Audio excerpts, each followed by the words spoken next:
My name is Jason. I'm in my 4th year as a working professional. Recently, after working for 3 years at my first job since graduating, I resigned to take a sales position at a major food manufacturer for career advancement. Since joining the company 3 months ago, I've been able to build trust with clients using my natural communication skills, leading to excellent sales performance. I grew up helping out at my family's flower shop, which is probably why I've always had an exceptional memory and learned tasks quicker than most. Now, I use this knack for remembering things and the knowledge from our family business by bringing small bouquets to meetings with clients or preparing blue roses for those who are starting their own businesses. The blue rose signifies making dreams come true, so I always include a wish for their new venture's success along with a gift. Clients and business partners appreciate this thoughtful gesture, earning me a lot of respect and high regard. Consequently, I'm held in high esteem by my peers and even by managers from other departments, as they begin to see me as a competent and reliable individual. However, there's one person who doesn't seem to appreciate my work and seems to have it out for me. My boss, Michael. Every day, he sets unrealistic expectations and berates me if I fail to meet them. Today, after 5 p.m., as I was about to leave, Michael called me over. "Hey, Jason, I'm going to let you in on the meeting with them foods the day after tomorrow. I need you to prepare the presentation materials," he said. "A meeting? Oh, the day after tomorrow. What, you got a problem with that? I'll review the materials, so have them on my desk before work starts tomorrow." But I thought I was off that project. "Shut up, don't give me any lip. I've emailed you all the details. Remember, it's due by 8 a.m. tomorrow." This is just unreasonable. "What? Can't handle it? You're really useless, aren't you?" Damn it, not this again. I'm giving you a chance to be involved in a major project, and you don't even have the ambition. Newbies like you are just worthless. Fine, I'll have the materials ready by 8 a.m. tomorrow. Just do what you're told from the start. Thanks, I'm off then. Bye. Michael seems to exploit my competitive nature by provoking me with challenging tasks, offloading his responsibilities onto me, the newcomer. This kind of harassment had become a daily occurrence. It seems the simple reason behind this is that Michael used to be the star employee until I joined, and he's frustrated that I'm now getting all the attention. In other words, it's jealousy. As my presence in the company garners more attention, Michael feels his own presence diminishing, leading to such harassment. Sighing, I reboot my turned-off PC to check the email from Michael. Preparing myself for an all-nighter. A year into enduring Michael's constant harassment, a new recruit named Lucas joined the sales department. Being the closest in age and having a good sales record, I was appointed as his mentor. Lucas was a quiet, earnest young man, not the most efficient but very diligent and careful in his work, which was commendable. I did my best to guide Lucas, who was struggling to learn the ropes of the job. Thanks to this, about 3 months after Lucas joined, he had grown capable enough to secure contracts and even win some new business without my accompaniment. As Lucas became more proficient, we worked closely together, checking on our progress and holding meetings, making for busy yet fulfilling days. Eventually, I noticed that Michael's harassment had subsided. Come to think of it, Michael hasn't been giving me impossible tasks lately. Impossible tasks. Before you joined, since I was a newcomer from another company, Michael used to harass me by assigning me to endless projects or burdening me with an unreasonable number of accounts. Is that so? It's silly, really. He was probably jealous of my sales performance. Well, it helped me improve my multitasking skills. Jason, you're impressive. I just wanted to make a good start in my first year after switching jobs, so I was really determined. Lucas, Are you feeling all right? You look pale. No, it's just that. During our casual chat after a meeting, Lucas's expression darkened when I mentioned Michael. Curious, I pressed for details and discovered that Michael had shifted his target from me to Lucas. I was shocked to learn that Lucas had been facing harassment from Michael in my absence. When you're out visiting clients, Michael clearly assigns me tasks that should be his responsibility. The deadlines are tight, and if I'm even slightly delayed, he calls me slowpoke or useless and berates me. I had no idea. Sorry for not noticing sooner.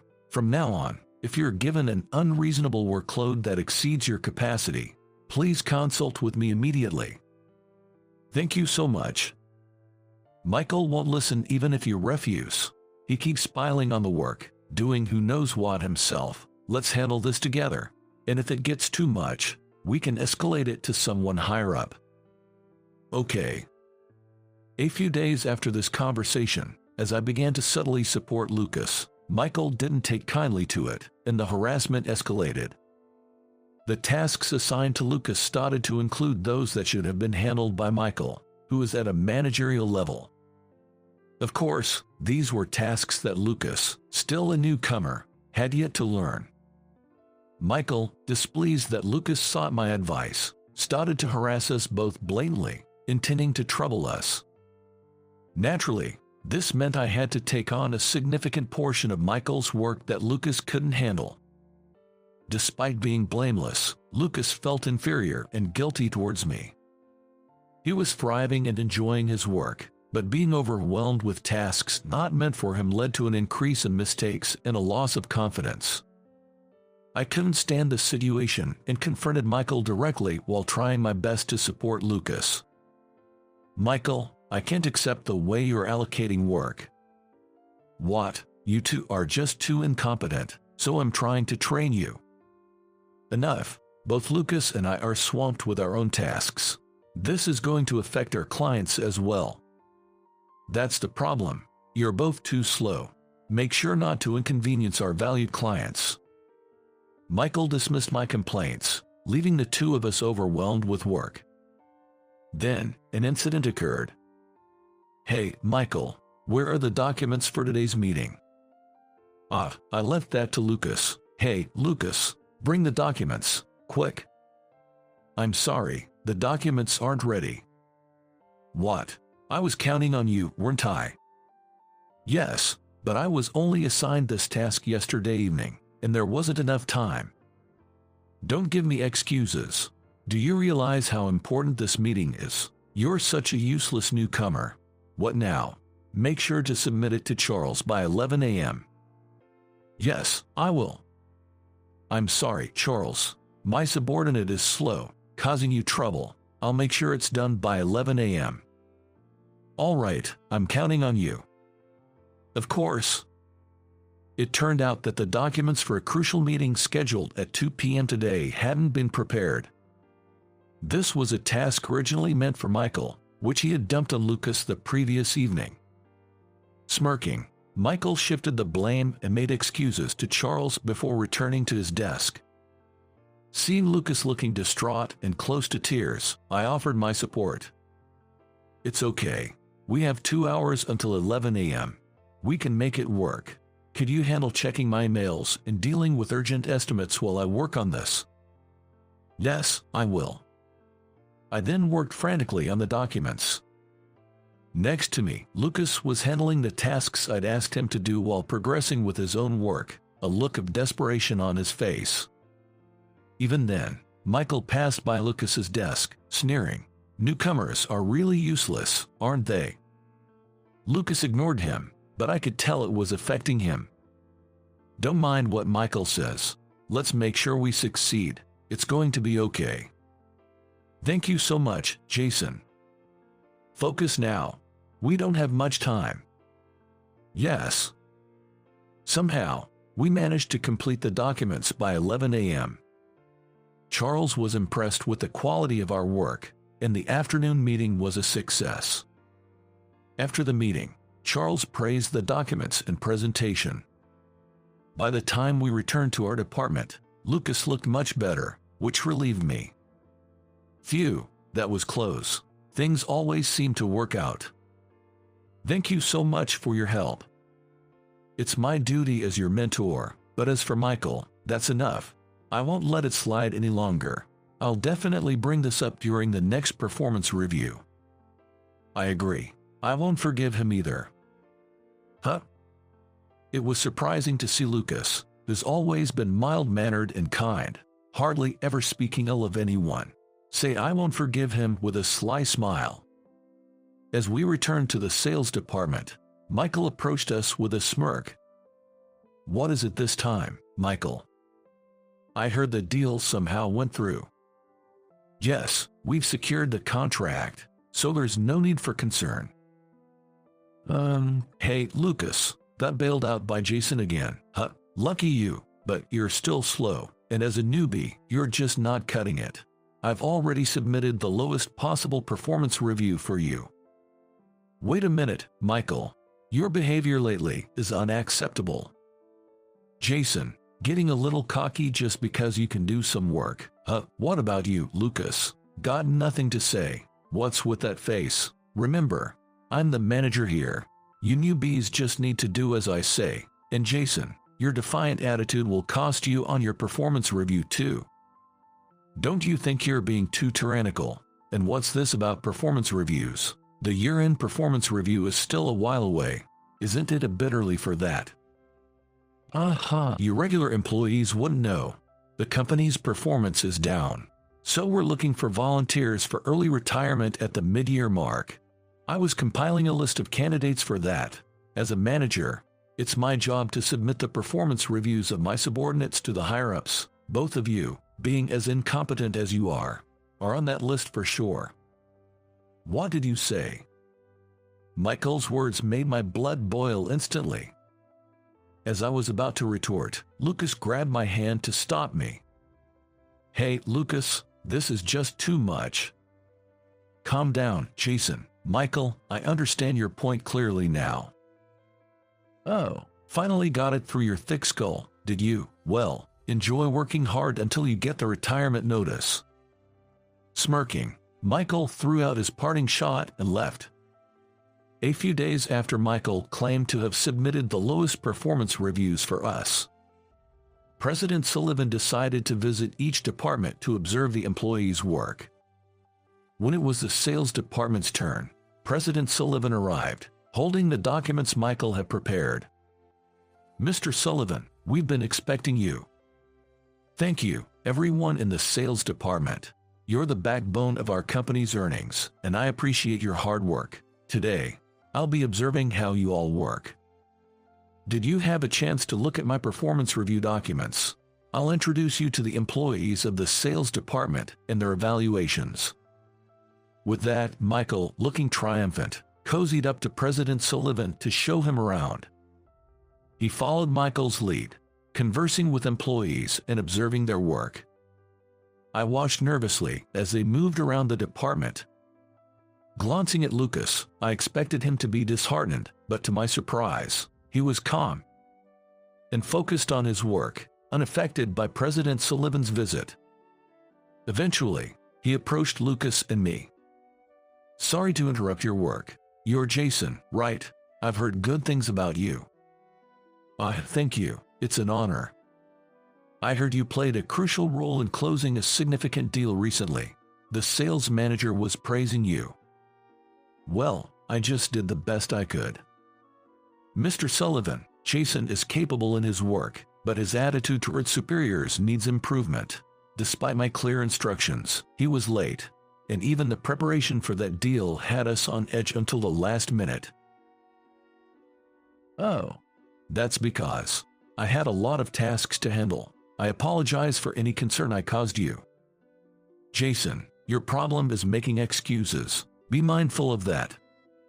I clenched my teeth, feeling dominated by Michael's narrative. Still, I didn't want to show any petty disputes in front of President Sullivan, so I held back. And this new recruit Lucas, whom Jason has been mentoring, is just incapable. Is that so, really? Yes, it's true. As his manager, it's been tough on me. The preparation for that deal being last minute was Lucas's fault. Despite my instructions, he hadn't completed the documents even on the morning of the meeting. And then he made excuses about not having enough time and ran to Jason for help. He's slow and just a hassle to deal with. He's a prime candidate for voluntary resignation. Michael gloated as he disparaged Lucas and me to President Sullivan. I clenched my fists in frustration. Michael, was it? You say some interesting things. What's this about a candidate for voluntary resignation? And is my son really that useless? Huh? Son? Yes, that's right. Even without parental bias, Lucas seems to be handling quite a significant workload for someone only half a year into his job. And he's delivering results. What exactly are these performance reviews based on? Care to explain in detail, Michael? Michael's face went pale at his words. Turns out, Lucas was his son. With the company's performance in decline, I investigated and found that the sales department's results have been deteriorating for the past 3 years. I've been hearing unsettling things from within the department, and since sales are the pillar of our company, I decided to employ my son here to get a true sense of the situation. Is that really how it happened? I had him use his mother's surname to avoid any undue attention from the staff. Michael, I've heard quite a bit about you from Lucas. No, that's not how it is. What's not? I haven't said anything yet. I didn't do anything wrong. Lucas, who had been silently observing the exchange, stood up and addressed his father, President Sullivan. President Sullivan, everyone in the sales department has been incredibly kind and instructive. Jason, in particular, has been a great help. Despite my shortcomings, he supported me through the unreasonable workload imposed by Michael and managed his own tasks flawlessly. Michael may blame the recent deal's preparation on me, but he was actually responsible. It was impossible to meet the deadline with his timely instructions given just the evening before. For someone only half a year into the job, handling that negotiation from grasping the details to preparing the documents and presenting to the executive team was an insurmountable task. Yet, Jason accomplished it with remarkable skill. He's truly exceptional. I see, Jason, I'm truly grateful you've been there for Lucas. Moreover, I've thoroughly investigated the causes of the sales department's downturn. Here's the report. Lucas handed over a thick report to President Sullivan, detailing the harassment from Michael, how it pressured the work environment, and negatively impacted the actual sales performance. It also outlined how Michael's domineering attitude disrupted normal communications within the department, leading to delays. The report was filled with concrete examples of the company's losses and detailed accounts of power and moral harassment incidents. After reviewing the report, President Sullivan, red-faced with anger, glared at Michael. What's this about? This situation is much more serious than what I was led to believe. We have no place for someone who envies and sabotages others. It's not like that. I can't trust a word you say, and to think you had the audacity to submit such a falsified performance review. I'm speechless at the audacity. Moreover, the sales department's performance has been improving over the past year. There were no plans for layoffs. We won't discard valuable employees. It's clear now why the department has been recovering. But it's equally clear that we have no need for someone like you in our company. You're fired. With that, President Sullivan tore up the performance review documents Michael had submitted. Despite Michael's attempts to justify himself, President Sullivan didn't entertain any of it. Following a thorough investigation ordered by President Sullivan himself, Michael was officially dismissed for misconduct. Michael was left in a daze, collapsing as he received the news. When he finally left the company, no one said a word to him. Around the same time Michael was dismissed, I was promoted.